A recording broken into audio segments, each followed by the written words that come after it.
भोपाल से प्रस्तुत हैं प्रादेशिक समाचार।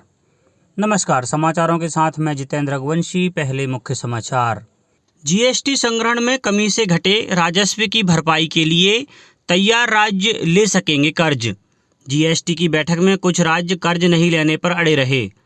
उपभोक्ता मांग बढ़ाने के लिए वित्त मंत्री ने 73,000 करोड़ रुपए की योजनाएं घोषित की। प्रदेश की 28 विधानसभा सीटों पर उपचुनाव के लिए अभी तक 34 उम्मीदवारों ने नामांकन पत्र दाखिल किए और कक्षा 1 से कक्षा 8वीं तक की कक्षाएं 15 नवंबर तक पूरी तरह बंद रहेंगी। अब समाचार विस्तार से। केंद्रीय वित्त मंत्री निर्मला सीतारमण ने कहा है कि केंद्र ऐसे राज्यों के लिए उधार लेने की सहूलियत प्रदान करेगा जो भविष्य के जीएसटी संग्रहण के खिलाफ अपने प्रस्तावित कर्ज के विकल्पों के साथ बढ़ना चाहते हैं। इस कदम का उद्देश्य राज्यों द्वारा उनके जीएसटी राजस्व में वैश्विक महामारी के बीच नुकसान की भरपाई करना है। कई राज्यों और केंद्र शासित क्षेत्रों के वित्त मंत्रियों में से ज़्यादातर इसका समर्थन करते हैं। जीएसटी की 43वीं बैठक के बाद राष्ट्रीय राजधानी में शाम मीडिया को जानकारी देते हुए श्रीमती सीतारमण ने बताया कि 21 राज्य और केंद्र शासित क्षेत्र अपने स्तर पर धन उधार लेने पर सहमत हैं, लेकिन इस मामले में समूची आम राय निकालने की अभी प्रतीक्षा है। प्रदेश की 28 विधानसभा सीटों पर हो रहे उपचुनाव में मतदाता को इलेक्ट्रॉनिक वोटिंग मशीन से वोट डालने के लिए दस्ताने दिए जाएंगे। कोरोना संक्रमण को देखते हुए राज्य निर्वाचन आयोग ने मतदान केंद्रों पर सोशल डिस्टेंसिंग सहित इस महामारी से बचने के लिए तमाम उपाय कड़ाई से लागू करने के निर्देश दिए हैं, जिससे मतदाता सुरक्षित मतदान कर सकें। आधिकारिक जानकारी के मुताबिक मतदान कर्मियों और पोलिंग एजेंटों के बैठने की व्यवस्था में 6 फीट की दूरी का ध्यान रखा जाएगा। इसी तरह पोलिंग एजेंट को मतदान केंद्र पर तापमान मापने के बाद ही प्रवेश दिया जाएगा। मतदाता की पहचान के लिए वोट डालने से पहले उसे मास्क नीचे करने की अनुमति होगी। इसके अलावा हैंड सैनिटाइजर और मतदाताओं के बाहर बैठने की व्यवस्था सहित अन्य सुविधाएं भी उपलब्ध रहेंगी। प्रदेश में पिछले कुछ दिनों से कोरोना संक्रमण से स्वस्थ होने वालों की संख्या संक्रमित लोगों से ज़्यादा बनी हुई है। लगभग 2,000 मरीज स्वस्थ हुए हैं, जबकि 1,500 से ज़्यादा नए प्रकरण सामने आए हैं। राज्य में अब तक 1,30,721 लोग इस महामारी से उबर चुके हैं। वहीं सक्रिय प्रकरणों के मामलों की संख्या घटकर 15,000 के आसपास आ गई है। कोरोना से बचाव के लिए प्रधानमंत्री द्वारा शुरू किए गए जन आंदोलन को व्यापक समर्थन मिल रहा है और समाज में जागरूकता के लिए प्रयास तेज हो गए हैं। इसी कड़ी में फिल्म और टीवी सीरियल के कलाकार राजीव वर्मा ने कहा है कि नियमों का पालन करने से ही कोरोना से बचाव संभव है। केंद्रीय वित्त मंत्री निर्मला सीतारमण ने देश में उपभोक्ता मांग में वृद्धि के उद्देश्य से लगभग 73,000 करोड़ रुपए की बड़ी योजनाओं की घोषणा की है। कल नई दिल्ली में उन्होंने संवाददाताओं को बताया कि देश में मांग को बढ़ाने के कुछ नए प्रस्तावों का ब्यौरा दिया। उन्होंने बताया कि नए प्रस्तावों के तहत मांग में वृद्धि के लिए एलटीसी वाउचर और फेस्टिवल एडवांस दिया जाएगा। वित्त मंत्री ने बताया कि केंद्र और राज्य सरकारों द्वारा पूंजीगत व्यय के लिए अतिरिक्त 37,000 करोड़ रुपए दिए जाएंगे। उन्होंने बताया कि सरकारी कर्मचारियों को एलटीसी की 2018-21 ब्लॉक अवधि के लिए 10 दिन की छुट्टी के बदले नकद भुगतान किया जाएगा और पात्रता के अनुसार यात्रा किराया दिया जाएगा। श्रीमती सीतारमण ने बताया कि इस योजना के लाभार्थी को एलटीसी भुगतान की राशि और यात्रा किराए की 3 गुना राशि से वस्तुओं और सेवाओं की खरीद के बारे में जीएसटी इनवॉइस देना होगा। वित्त मंत्री ने बताया कि इस योजना के तहत सरकारी कर्मचारी त्यौहार से पहले 10,000 रुपये ले सकेगा, जिस पर ब्याज नहीं लगेगा। प्रदेश की 28 विधानसभा सीटों पर हो रहे उपचुनाव के लिए अभी तक 34 उम्मीदवारों ने नामांकन पत्र दाखिल किए हैं। कल सोमवार को 26 अभ्यर्थियों ने 32 नाम निर्देशन पत्र जमा किए हैं। मुरैना जिले के विधानसभा दिमनी, सुमावली, जौरा, धार जिले की बदनावर, राजगढ़ जिले की ब्यावरा, इंदौर जिले के विधानसभा की सांवेर, रायसेन जिले की सांची, देवास की हाट पिपल्या, मंदसौर जिले की सुबासरा, छतरपुर जिले की मलहरा और आगर मालवा जिले के आगर में एक एक अभ्यर्थी ने नाम निर्देशन पत्र जमा किए।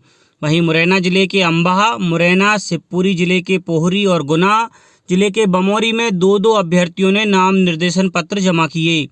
अनूपपुर जिले के अनूपपुर में 3 अभ्यर्थियों के 4 नाम निर्देशन और खंडवा जिले के मांधाता में 1 अभ्यर्थी ने 2 नाम निर्देशन पत्र जमा किए। ग्वालियर जिले की ग्वालियर सीट के लिए 1 अभ्यर्थी के 4 नाम निर्देशन पत्र, ग्वालियर पूर्व के 2 अभ्यर्थियों के 3 नाम निर्देशन पत्र जमा किए गए। नाम निर्देशन पत्र 16 अक्टूबर तक जमा होंगे। कोरोना वायरस के संक्रमण से बचाव के लिए प्रदेश के समस्त स्कूलों में कक्षा 1 से कक्षा 8 तक की कक्षाएं 15 नवंबर तक पूरी तरह बंद रहेंगी। स्कूल शिक्षा विभाग ने इस संबंध में कल आदेश जारी कर दिए हैं। वहीं ऑनलाइन पठन पाठन की गतिविधियां पहले की तरह जारी रहेंगी। 15 नवंबर के बाद कक्षाओं को शुरू करने पर विचार किया जाएगा। केंद्र सरकार ने कहा है कि गरीब कल्याण रोजगार अभियान के तहत अब तक रोजगार के लगभग 32 करोड़ कार्य दिवस उपलब्ध कराए गए हैं और इस पर करीब 31,577 करोड़ रुपए खर्च आया है। ग्रामीण विकास मंत्रालय ने कहा है कि 1,32,000 से अधिक जल संरक्षण ढांचे, 4,12,000 ग्रामीण आवास, पशुओं के लिए 35,529 शेड, 25,689 खेत तालाब और करीब 16,000 सामुदायिक स्वच्छता परिसर बनाए गए हैं। अमेरिका के 2 अर्थशास्त्रियों पॉल मिलग्रॉम और रॉबर्ट विल्सन को संयुक्त रूप से इस वर्ष के अर्थशास्त्र के नोबेल पुरस्कार के लिए चुना गया है। दोनों अर्थशास्त्री कैलिफोर्निया के स्टैनफोर्ड विश्वविद्यालय से जुड़े हैं। पुरस्कार संबंधी घोषणा स्टॉकहोम में की गई। पॉल मिलग्रॉम और रॉबर्ट विल्सन को नीलामी के सिद्धांत में सुधार और नए नीलामी प्रारूपों के आविष्कार के लिए अर्थशास्त्र में नोबेल पुरस्कार के लिए चुना गया है। अब कुछ समाचार खेल जगत से।